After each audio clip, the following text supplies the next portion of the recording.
Bonjour à tous, j'espère que vous allez tous bien. Aujourd'hui on se retrouve pour une nouvelle vidéo que j'avais envie de faire, voilà.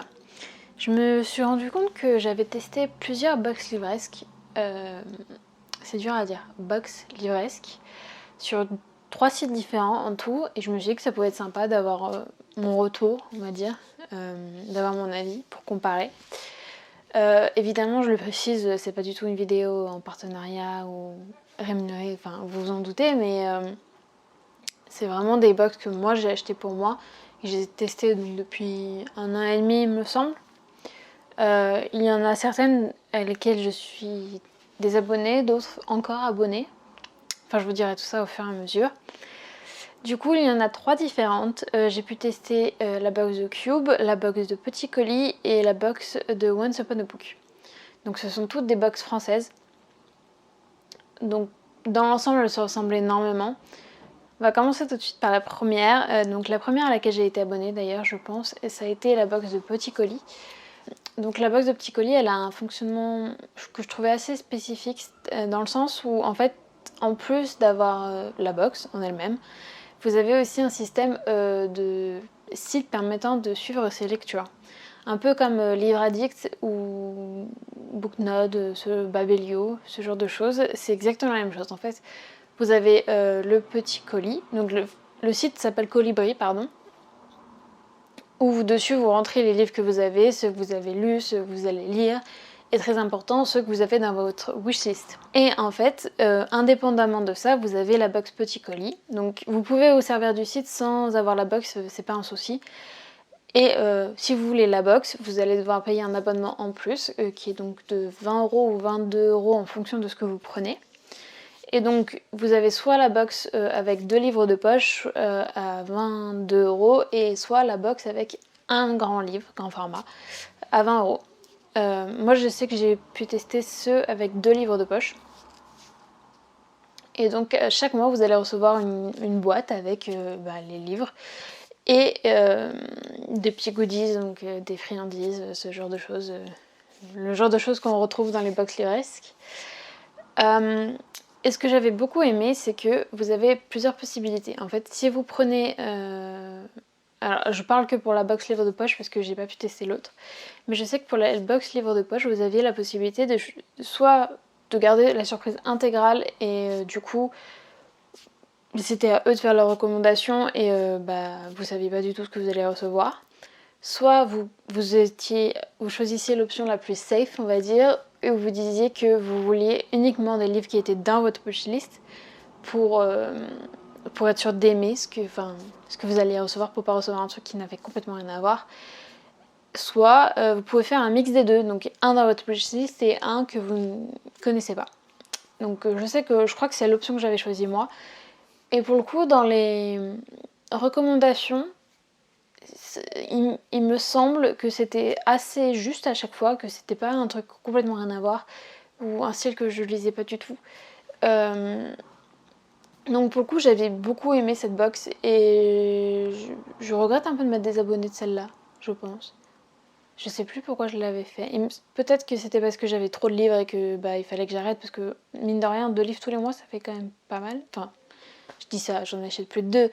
Mais en plus de ce que j'achète, ça faisait quand même beaucoup. Donc j'ai fini par me désabonner, mais je pense que je risque peut-être de me réabonner à un autre moment. Voilà. En tout cas, si je devais la noter sur 20, je pense que je lui mettrais facilement 15. Ensuite, passons à la deuxième box, qui est donc la box de Cube. Donc la deuxième box que j'ai pu tester, et celle-là, pour le coup, je ne suis pas restée abonnée très longtemps. Du coup, comment ça marche? En fait, vous allez sur le site, vous dites que vous voulez vous abonner et vous remplissez un formulaire. Alors, de mémoire, hein, parce que j'ai pas vérifié mes infos.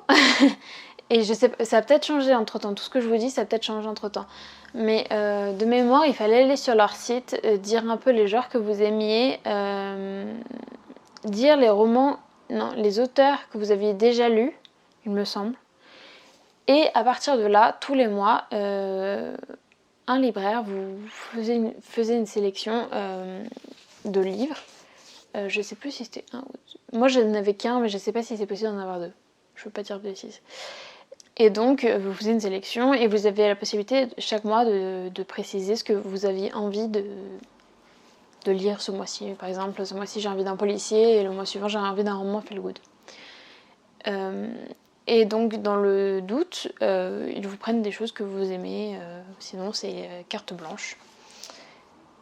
Et j'avais un peu moins aimé parce que je me souviens que les recommandations c'était pas trop ça. Disons qu'à l'époque je lisais pas de romans feel good, pas du tout.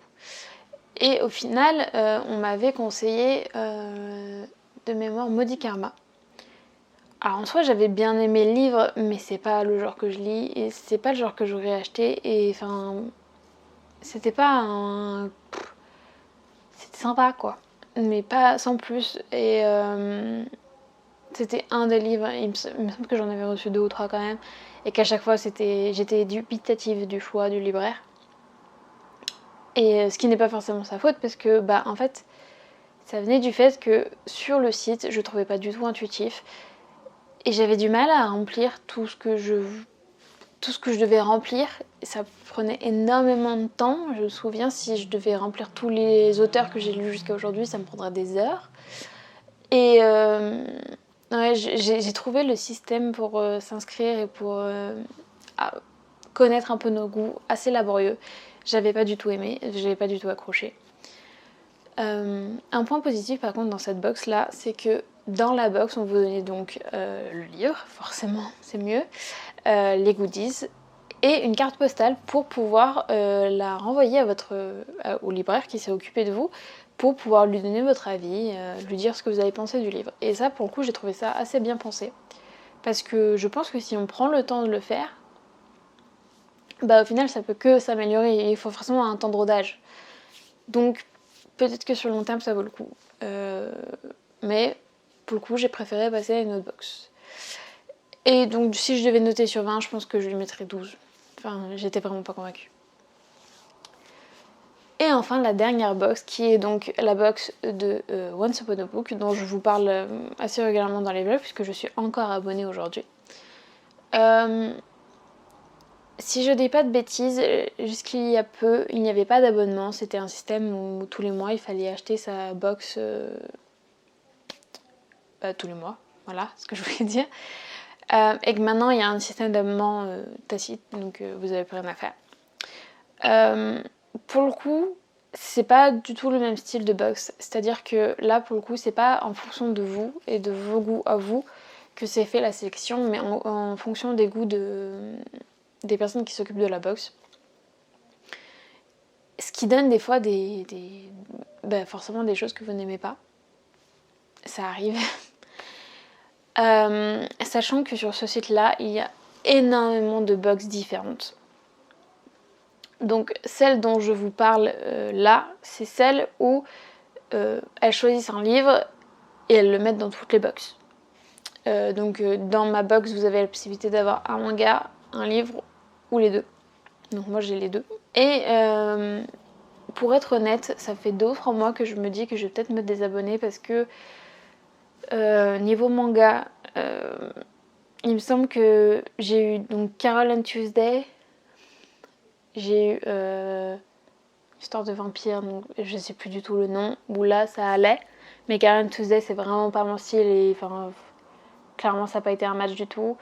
Il me semble que j'ai eu Lonely World comme ça, qui lui pour le coup a été un coup de cœur. Mais je suis pas du tout sûre pour le livre. J'ai pas envie de dire de bêtises, mais bon. En tout cas, vous aurez compris que c'est pas forcément... Enfin, c'est la roulette russe en fait, tout simplement. Donc, soit vous avez forcément vous avez les mêmes goûts que les personnes qui font les box, et là, bah, vous allez être ravis d'avoir une sélection tous les mois. Soit vous avez des goûts un peu spéciaux, où il y a des genres que vous aimez vraiment pas comme moi, et là, par contre, ça va être un peu plus moyen. Après, sur le site, il y a aussi des box à thématique. Et sur la Cube aussi, j'ai oublié de le dire, mais il y a aussi des box thématiques qui sont beaucoup plus chères, mais qui regroupent 4-5 livres en même temps, et qui, pour le coup, m'ont l'air assez intéressantes. Mais pour Once Upon a Book, il y a, je crois, des thèmes thématiques. Il y a aussi des thèmes thématiques, bien sûr. Des box thématiques. Et il y a aussi des box où là, pour le coup, ça fonctionne avec une sorte de liste qui vous est fournie par le site avec une checklist avec une liste d'œuvres que eux connaissent ou qu'ils ont ou je ne sais pas, où ils vous demandent si vous les avez lues et si vous souhaitez les lire. Et en fonction de ça, je pense qu'ils font une sélection. Mais c'est pas la box que j'ai, donc je peux pas vous en dire plus. Pour le coup, je trouve le site très très intéressant et surtout qu'il est en train de grossir. Donc, à mon avis, il va y avoir d'autres choses qui seront intéressantes. Je sais qu'il y a en ce moment, il y a une collaboration avec Moody Techbook. Je crois que c'est ça son surnom. Donc jusque fin septembre. Donc s'ils viennent à collaborer avec d'autres youtubeurs, ça peut vraiment être sympa. Donc pour le coup, je mettrais 14. Parce que bon, la Bascogie n'est pas forcément un match pour moi. Donc aujourd'hui, je suis encore abonnée à Once Upon a Book. Mais je pense que je vais arrêter du coup forcément si c'est pas un match tous les mois, bah ça vaut pas le coup. Après, à voir, peut-être que je prendrai une autre box personnalisée, peut-être que je chercherai un autre site, peut-être qu'au final je passerai sur une box anglophone, vu que c'est aussi un marché qui existe et pour le coup, les box anglophones, elles envoient du pâté. Je pense notamment à la Fairy Loot. Ou peut-être que je finirai par revenir sur Petit Colis. Mais sachant que entre temps je suis passée sur Livre Addict et que de toute façon il faudrait que je remette tout à jour, c'est ce qui me fait un peu freiner des cas de fer. Mais pourquoi pas. N'hésitez pas à me dire en commentaire si vous avez testé une des 3 box, ce que vous en avez pensé, si vous êtes d'accord avec moi, si vous n'êtes pas du tout d'accord avec moi. Ou n'hésitez pas aussi à me dire si vous avez envie que je teste une autre box que vous connaissez, que je ne connais pas forcément, ou même une box anglophone, pourquoi pas. Ça me pousserait peut-être à lire en anglais, ce serait peut-être pas plus mal. Voilà, j'espère que cette petite vidéo vous a plu. N'hésitez pas à liker, à vous abonner surtout. Et moi je vous dis à la prochaine pour une autre vidéo. Salut!